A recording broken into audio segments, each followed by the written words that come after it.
Chers frères et sœurs dans le Christ Jésus, Shalom, Assalamu alaikum, bonjour à tout le monde et bienvenue sur notre chaîne. Aujourd'hui, nous célébrons la fête de la Pentecôte chrétienne. Voilà, nous insistons sur la Pentecôte chrétienne parce que, comme vous le savez bien, et ce n'est pas seulement les chrétiens qui fêtent la Pentecôte, les juifs aussi fêtent la Pentecôte. C'est pourquoi nous disons qu'aujourd'hui, nous célébrons la fête de la Pentecôte chrétienne. La Pentecôte chrétienne veut dire quoi? La Pentecôte chrétienne veut dire l'envoi de l'Esprit Saint sur les apôtres. C'est-à-dire que la descente de l'Esprit Saint, l'Esprit de vérité, l'Esprit de force sur les apôtres réunis dans le cénacle avec Marie. Voilà, nous ajoutons ces petits détails importants à ne pas négliger. Maman Marie était là avec les apôtres quand ils ont reçu l'Esprit Saint. La Pentecôte est également la naissance de l'Église missionnaire. Elle est aussi la nouvelle naissance de chacune de nous. C'est pourquoi un chrétien qui n'est pas né de nouveau sous la puissance transformatrice de l'Esprit Saint, il n'a pas le droit de s'appeler chrétien, ni aussi de dire qu'il appartient à une église. Parce que l'église est justement cette assemblée de personnes réunies au nom de Dieu et appelées par l'Esprit Saint. L'Esprit Saint joue un rôle moteur dans la vie de l'église, dans l'annonce de l'évangile. C'est pourquoi la puissance ou la force d'une église ne dépend pas du nombre de ses fidèles ou soit la position sociale de ses fidèles. Non, mais elle dépend de la présence et de la puissance du Saint-Esprit. C'est pourquoi dans une église où l'Esprit Saint ou l'Esprit de vérité est totalement absent, cette église devient juste un corps sans vie. De même, une vie chrétienne sans la présence de l'Esprit est une vie animale. Justement parce que les animaux n'ont pas l'Esprit Saint en eux. Une vie chrétienne animée par l'Esprit Saint est une vie de dignité, de valeur, de vertu, de paix, de joie, d'amour, de douceur, de l'humilité, de la patience. Une vie animale veut dire la vie de débauche. Je fais de mon corps ce que je veux. J'oublie que mon corps est le temple de l'Esprit Saint, la demeure de l'Esprit Saint. Une vie démesurée, une vie d'alcool, une vie de drogue, une vie de la haine, une vie de vol, une vie de la violence démesurée, une vie de sorcellerie. Du coup, c'est tout ce qui est mal qui entre dans la vie sans l'Esprit Saint. Tout ce qui est contraire au bien. Chers frères et sœurs dans le Christ, l'une des caractéristiques de l'Esprit Saint est de faire sortir, de transformer, de transfigurer. L'Esprit Saint fait sortir l'Église de sa peur pour la faire une Église prophétique, une Église des prophètes, une Église des témoins de la résurrection.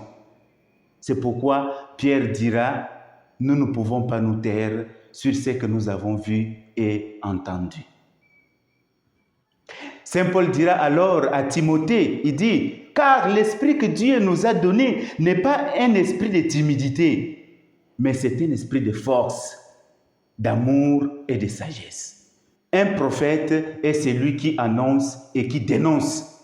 Il annonce la parole de Dieu, il annonce l'évangile, mais aussi il dénonce tout ce qui va à l'encontre de l'évangile, tout ce qui va à l'encontre de la vérité, tout ce qui va à l'encontre de la justice. Une église qui ne fait qu'annoncer et qui ne dénonce pas les injustices dans le peuple n'est pas une église prophétique. Les prophètes de l'ancienne alliance n'ont jamais été d'accord avec les gouvernants, surtout s'ils gouvernent mal le peuple. Jésus lui-même en a fait l'expérience, et les apôtres de même, toujours en désaccord avec les scribes, les pharisiens, les grands prêtres, voilà, etc. Une église qui collabore avec les gouvernants corrompus est une église corrompue et pourrie. Et donc, l'esprit de la Pentecôte n'est pas en elle. C'est pourquoi quand nous entendons dire que l'Église ne doit pas parler de la politique, l'Église ne doit pas s'intéresser de la politique, c'est faux. Sinon, elle fait quoi au milieu de peuple? Elle fait quoi au milieu des pauvres? Elle fait quoi au milieu des marginalisés? Chers frères et sœurs dans le Christ, il y a un principe selon lequel dans la vie, tout est lié. Tout est lié dans la vie. Si la politique ne va pas bien, si la politique va mal, les chrétiens ou les croyants en général seront aussi paralysés, déboussolés et toujours en dépression. Et du coup, on voit les personnes qui marchent sur nos rues, sur nos routes, mais qui ne sont pas réellement présentes en elles-mêmes. Et d'où les situations d'accident, etc.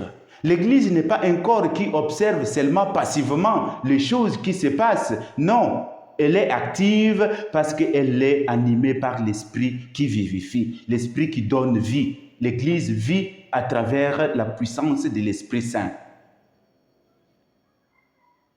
Chers frères et sœurs, la Pentecôte est une fête spéciale. Pourquoi? Parce qu'elle nous secoue, comme elle a secoué la maison dans laquelle étaient réunis les apôtres. Ces vents forts qui viennent secouer cette maison, ces vents aussi doivent nous secouer pour nous démanteler et nous pousser au large, c'est-à-dire ouvrir les horizons, voir de loin et affronter l'avenir avec optimisme et avec courage, en sachant que les combats, nous ne sommes pas seuls dans les combats. Nous sommes accompagnés d'une aide de l'esprit et l'esprit de vérité et l'esprit de force qui n'est pas l'esprit de timidité.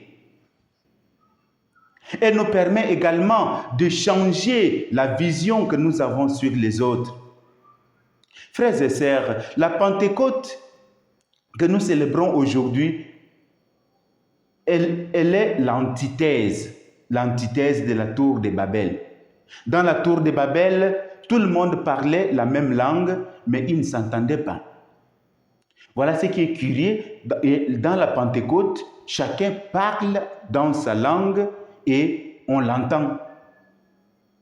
Du coup, l'entente ou la mésentente, la cohabitation ou la non-cohabitation n'est pas question de langue, chers frères et sœurs.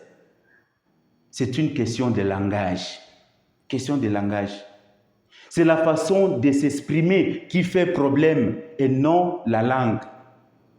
Et donc, toute langue parlée par des humains est un don de Dieu. La langue n'est pas la base de nos différences ou de nos problèmes, mais plutôt le langage qui en fait problème, l'usage qui en fait problème, la façon de comprendre qui en fait problème. C'est pourquoi il faut demander le Saint-Esprit pour nous guider et nous orienter dans nos décisions et dans notre vie. Bonne fête de la Pentecôte à tous.